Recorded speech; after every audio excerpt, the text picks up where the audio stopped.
सरकार षोलशह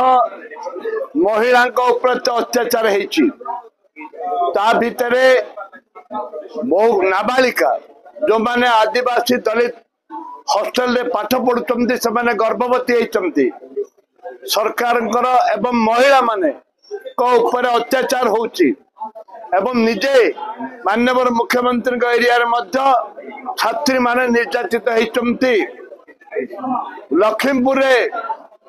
चित्रकुंडा रे विभिन्न जगार जो आदिवासी अधुष अंचल अच्छी से अंचल रे आदिवासी मानक हरि दलित मानक चाषी परिवार को छात्र छात्री सुरक्षित नुहति से कांग्रेस दल निष्पत्ति नहीं जो पर्यंत गोटे स्वतंत्र भाव जे महिला मानक ऊपर जो माने अत्याचार करती स्वतंत्र भाव तापर आईन न आनिबे एवं तुरंत जो माने को आदिवासी दलित महिला मानक जो मैंने अत्याचारी लोक अच्छा विरुद्ध में दृढ़ कार्यानुष्ठान ग्रहण करेंगे। माननीय मुख्यमंत्री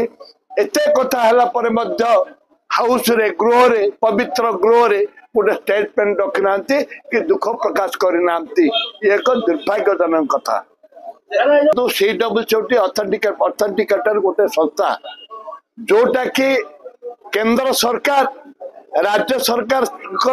संपूर्ण भाव तथ्य ता भीतर रोचे जदि राज्य सरकार डबल इंजिन सरकार कहते से तथ्य ठीक नहीं तथ्य दौना ताहले ए सरकार करिवार आंकर योग्यता नहीं। पूर्व सरकार जतले पावरफुल थिले सांसद थिले सेतले तथ्य को गायब कर दे पूर्व सरकार भी दायी वर्तमान सरकार भी दायी पूर्व सरकार भी दायी या नुहे गोटका जाक सुना पूर्व सरकार दायी वर्तमान सरकार भी दायी से पावरफुल थिले जहाँ चाहूले ता करुले वर्तमान ए सरकार पावरफुल आके जहाँ चाहते ता कर खाली कदर खाली